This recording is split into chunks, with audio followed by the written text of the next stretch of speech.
खबरों में आगे बढ़ते हैं और एक और बड़ी खबर से आपको रूबरू करा देते हैं, जो कि राजधानी भोपाल से। बता दें कि रीवा कांग्रेस नेता सिद्धार्थ तिवारी बीजेपी में शामिल होंगे, तो सीएम शिवराज सिंह चौहान और वीडी शर्मा की मौजूदगी में वो सदस्यता लेंगे। तो पूर्व विधानसभा अध्यक्ष श्रीनिवास तिवारी के पोते हैं सिद्धार्थ। त्योंथर सीट से टिकट न मिलने से नाराज थे और त्योंथर ने जो सीट है वहां से नाराज थे और कांग्रेस ने त्योंथर से रमाशंकर सिंह पटेल को प्रत्याशी बनाया है। तो टिकट को लेकर नाराजगी देखी जा रही थी और कांग्रेस की टिकट पर रीवा से लड़ चुके हैं लोकसभा चुनाव पूर्व सांसद सुंदरलाल तिवारी के बेटे हैं सिद्धार्थ, और अब वो बीजेपी का दामन थाम सकते हैं। तो रीवा कांग्रेस नेता सिद्धार्थ तिवारी बीजेपी में शामिल होंगे।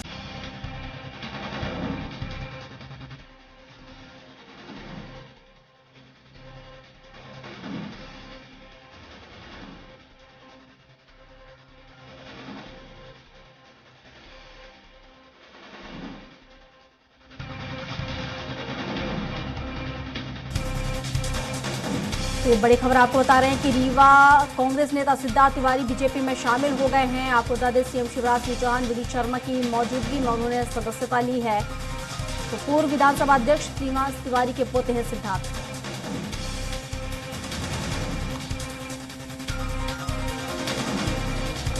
और इस पर विस्तार से जानकारी के साथ अजय त्रिपाठी जी हमारे साथ एक बार फिर जुड़ चुके हैं, तो उनसे ही जान लेते हैं। अजय सर, जिस तरीके से अब हम कांग्रेस की बात कर रहे हैं, पहले ही एक बड़ा झटका जहां एनपी प्रजापति ने यहां से देखा जाए तो कहीं ना कहीं अब बीजेपी का दामन थामने की कवायद शुरू हो गई है। और वहीं अगर हम रीवा की बात करें तो रीवा में भी कांग्रेस नेता सिद्धार्थ ने अब बीजेपी का दामन थाम लिया है। सिद्धार्थ तिवारी जो कि देखा जाए यहां पर बीजेपी का दामन थाम चुके हैं, उन्होंने सदस्यता भी अब ले ली है। तो कहीं ना कहीं एक के बाद एक बड़ा झटका कांग्रेस को लग रहा है। टिकट को लेकर नाराजगी यहां पर देखने को मिल रही है और लिस्ट जारी होते ही देखा जाए तो यहां पर नाराजगी देखने को मिल रही है।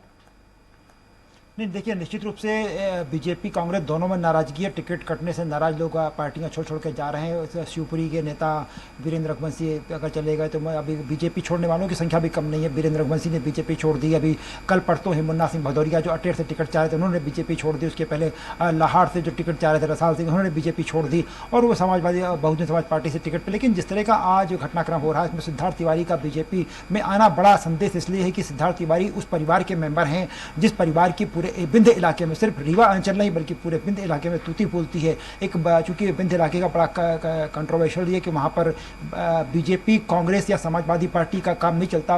विंध्य इलाके में साफ साफ ब्राह्मण, ठाकुर, ओबीसी तीन हिस्सों में विंध्य बढ़ जाता है और इस वजह से विंध्य में जो श्रीनिवास तिवारी का परिवार, इनके जो दादाजी थे श्रीनिवास तिवारी मध्य विधानसभा के 10 साल तक स्पीकर रहे, उसके पहले अर्जुन सिंह सरकार में सिंचाई मंत्री रहे, स्वास्थ्य मंत्री रहे, बड़ा ओहदा माना जाता और कांग्रेस में एक बड़ा नाम हुआ करता था। उन्हें सफ़ेद शेर कहा जाता था, व्हाइट टाइगर कहा जाता था उनको, श्रीनिवास तिवारी जी को। उनके पोते हैं सिद्धार्थ, और ऐसी स्थिति में सिद्धार्थ का शामिल होना, श्रीनिवास तिवारी की जो फैमिली है उसमें पूरे ब्राह्मणों का सपोर्ट बीजेपी की तरफ आ जाएगा। त्योंथर सीट जो है कि कबाब त्योंथर साफ साफ ओबीसी और ब्राह्मणों के बीच बटी हुई है और चूंकि रमाशंकर को टिकट दिया है जो ओबीसी नेता हुआ होते करते कांग्रेस ने, ऐसे में अगर एक ब्राह्मण को टिकट बीजेपी देती, मैदान उतारती, तो बीजेपी के लिए ये प्लस पॉइंट हो सकता है। बड़ा उसमें महत्वपूर्ण बात यह है कि सिद्धार्थ के पहले इनके जो पिताजी थे सुंदरलाल तिवारी जी, वो भी सांसद रहे, रीवा से 2 बार सांसद रह चुके हैं। सिद्धार्थ का भाई विवेक तिवारी, विवेक जो बड़ा भाई था इनका, वो एक्सपायर हो गया दुर्भाग्य से। वो भी बड़ा अच्छा नेता हुआ करता था, अच्छे वक्ता हुआ करते थे। तो पूरा का पूरा परिवार, सिद्धार्थ की जो भाभी हैं विवेक की वाइफ, वो भी पिछली बार चुनाव लड़ी थी लेकिन हार गई थी। सिद्धार्थ को पिछली बार टिकट मिला था सांसद का, लेकिन बीजेपी जीत गई वहाँ पर। तो अब अगर सिद्धार्थ तिवारी बीजेपी में शामिल हो गए और बीजेपी उनको टिकट देती त्योंथर से, तो पूरे इलाके का जो समीकरण और एक जो बड़ी नाराजगी अभी जो मैंने जैसे आपसे कहा, अब आपको पता है, दर्शकों को पता है कि सीधी में रीति पाठक को जो ब्राह्मण नेत्री इनको टिकट दिया गया, उससे केदारनाथ शुक्ला की नाराजगी है। तो बिंद में थोड़ा सा ब्राह्मणों का उफरापटक हो रही था। ऐसी स्थिति में सिद्धार्थ का इसमें आना एक बड़ा वोट बैंक, क्योंकि ये तिवनी के तिवारी हैं और तिवनी के रीवा अंचल में तिवारियों, ब्राह्मणों में तिवारी और तिवारियों में तिवनी के तिवारी बड़ा और माना जाता है। तो एक पूरा का सामंजस्य बढ़ जाएगा। तो तिवनी के तिवारियों का अगर बीजेपी में आते हैं तो स्वाभाविक रूप से बीजेपी के लिए बड़ा फायदा होगा, क्योंकि राजेंद्र शुक्ला इकलौते नेता पड़ जाते हैं उस इलाके में और राजेंद्र शुक्ला की अपनी चुनाव की व्यवस्थाएं होती हैं।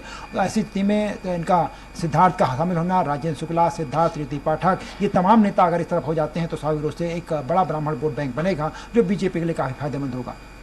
बिल्कुल अजय जी, और जिस तरीके से हम देखें तो लिस्ट जारी होने के बाद लगातार नाराजगी देखने को मिल रही है। हालांकि किस तरीके से यहाँ पर इन लोगों की नाराजगी कांग्रेस दूर करेगी तो देखने वाली बात होगी। हालांकि अगली भी लिस्ट जल्द ही जारी हो सकती है, देखने वाली बात होगी कि इन नाराज जो यहाँ पर देखा जाए जो कार्यकर्ता हैं उनको आखिर कैसे यहाँ पर इस लिस्ट में वो शामिल करेगी ताकि उनकी नाराजगी दूर हो सके, और अगर कोई नाराज होता है तो उनकी नाराजगी कैसे दूर करेगी देखने वाली बात होगी। फिलहाल शुक्रिया आपका तमाम जानकारियों के लिए।